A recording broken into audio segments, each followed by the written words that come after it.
What's going on, guys, and welcome back to the Crack-A-Pack series. Today we're opening up a very special set for me. 7th edition, as a lot of you know. Every time that this set comes up I mention this, but this was the first set that I ever played. I really loved it. I was obviously a very young child at the time, and so I didn't get to draft. I didn't really get to play the best way that I could have at the time, but I did really enjoy it. This is the set that got me into Magic, so I'm very excited to be opening it yet again on the Crack-A-Pack series. There is some value in the set, so I'm hoping to get something awesome, but of course we're going to look at it from a pack one, pick one perspective. So we're going to do the best we can, if I can get it open, to actually determine our pack one, pick if we were drafting this set. So again, I didn't draft during this. I'm going to do the best I can. I believe that means we got a foil because I saw some black border, but I am going to do the best I can. So we'll go through every card. Our first one here, Circle of Protection red, which is 1 and a white for an enchantment. You can pay 1, and the next time a red source of your choice would deal damage to you this turn, you can prevent that damage. There's a Circle of Protection, for every color, I believe, in this set.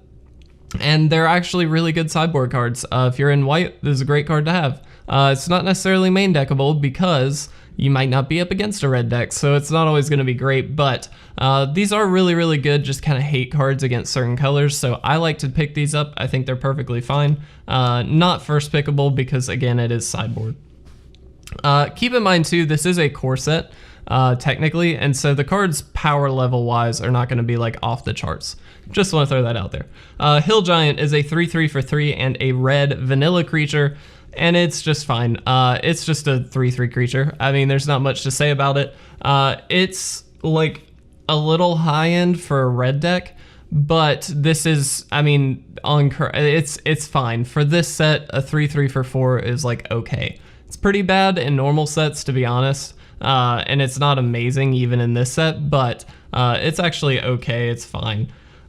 Sea Monster is a 6/6 for 4 and 2 blue. It can't attack unless the defending player controls an island. Again, this is a lot more of a sideboard card.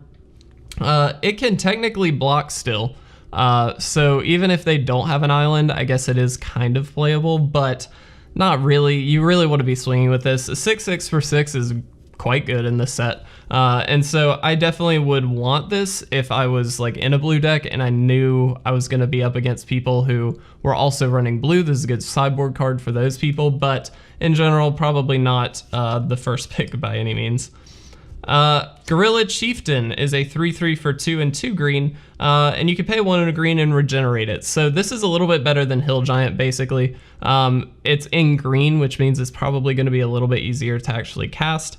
Yes, it technically has 2 green in its mana cost, so it is a little bit, on the face of it, a little more difficult to cast, but in green, you're probably going to be able to do some other things to make this happen more easily. And it also has the benefit of regeneration. So regeneration basically means if the creature would be destroyed, you can put it on the battlefield, I believe tapped, if I'm not mistaken. It's been a very long time since I've actually played with regeneration, so I don't know 100%, but this is definitely upside over the Hill Giant, so I would definitely take it over that. Circle of Protection green, the exact same thing as the Circle of Protection red, but for green. Again, great sideboard card against a green deck. You'll want something like this. You can, for 1 mana, prevent damage from 1 card.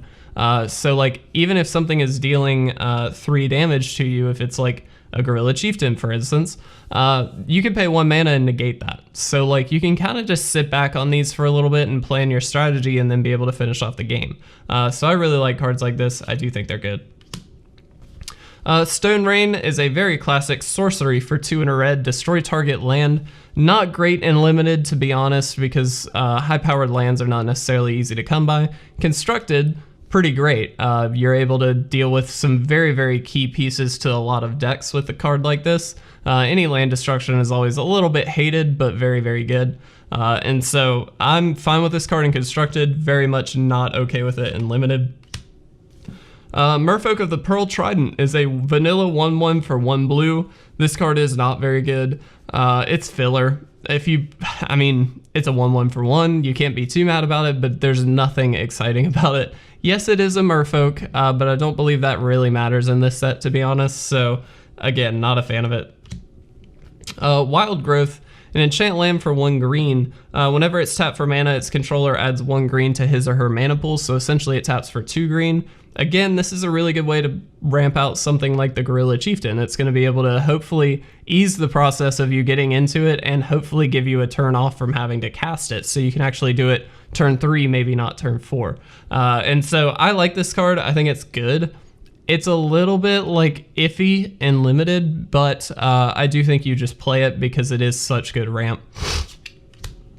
Unholy Strength is an enchant creature for 1 black, and it gives the creature +2/+1. I really hate this card. I do not like enchant creatures at all. They just open yourself up to 2-for-1s really badly. I've said that a million times before. And this does not give you any upside other than a power and toughness boost. Not worth it in my opinion, so not worth the slot. Well, okay, Sky Diamond is an artifact for 2 of any color, and it comes into play tapped, but it does tap for blue mana. This is actually pretty good. I love these diamonds, the Sky Diamond. There's one for every color. I don't remember the names of all of them, but they're really quite good. Ramp in general is going to be good and limited because it's going to get you a turn ahead. Yes, it comes into play tapped, but then on your, say you play this on turn 2, on turn 3 you're untapping with extra mana, which basically puts you on turn 4. So it gets you a turn ahead. I really like this. Definitely the card so far I'd pick. Anaconda is a 3/3 for 3 and a green, and it has Swamp Walk, so it is unblockable as long as the defending player controls a swamp. 3/3 for 4 again is like not great in normal sets. In this set, it's like still not great, but okay. The Swamp Walk is just kind of added bonus. If you're against a black deck, it's definitely quite good. You could even consider just sideboarding this against black decks, but I do think it's playable if you're in a green deck. It's, again, not amazing. Kind of filler, but like, it's okay. Foul Imp is a 2/2 for 2 black. It has flying, and when it comes into play, you lose 2 life. This is actually quite a good card. It's a 2/2 for 2 with flying, which means it's an on-par flyer very, very early on. Yes, you do lose 2 life, but that is kind of a small price to pay if you're able to deal even 2 or 3 attacks with this, and it's worth it, right? Because you're going to be getting in 4 to 6 damage with it. It offsets the 2 life on your end quite well, so I really like this card. I don't think I'd take it over the Sky Diamond, to be honest. I really value those diamonds very highly, but it is a good card. We have our land. We have our rare, which is Tainted Aether. So for 2 and 2 black, you get an enchantment, and whenever a creature comes into play, its controller sacrifices a creature or land. It's a very powerful ability, but one probably meant for Commander more so than, I guess, technically it couldn't have been. Commander wasn't really a thing at that point, but this is really going to see it's going to find its place in Commander, I feel like. I don't think that this is really a limited card because it does affect both players. And so you can kind of build around it a little bit if you really need to, but it doesn't seem great to me. That means you aren't running really many creatures in your deck, and in limited, that tends to be a bad thing. So, and then we have a Foiled Tranquility. So a sorcery for 2 and a green, destroy all enchantments. Very, very powerful hate card against enchantment decks. Definitely a good sideboard card, but not main deckable. So Sky Diamond is 100% the pick in my opinion. Foul Imp is definitely a good card, so I would not count that out for sure. But Sky Diamond seems like the pick for my opinion. So if you agree or if you disagree, let me know in the comment section below. But if you enjoyed this video, please make sure to leave a like or a comment down below. And as always, please make sure to subscribe to stay up to date on all of our awesome content. But with that, I'm gonna get out of here. Thanks for watching, guys. I'll see you in the next Crack-A-Pack episode.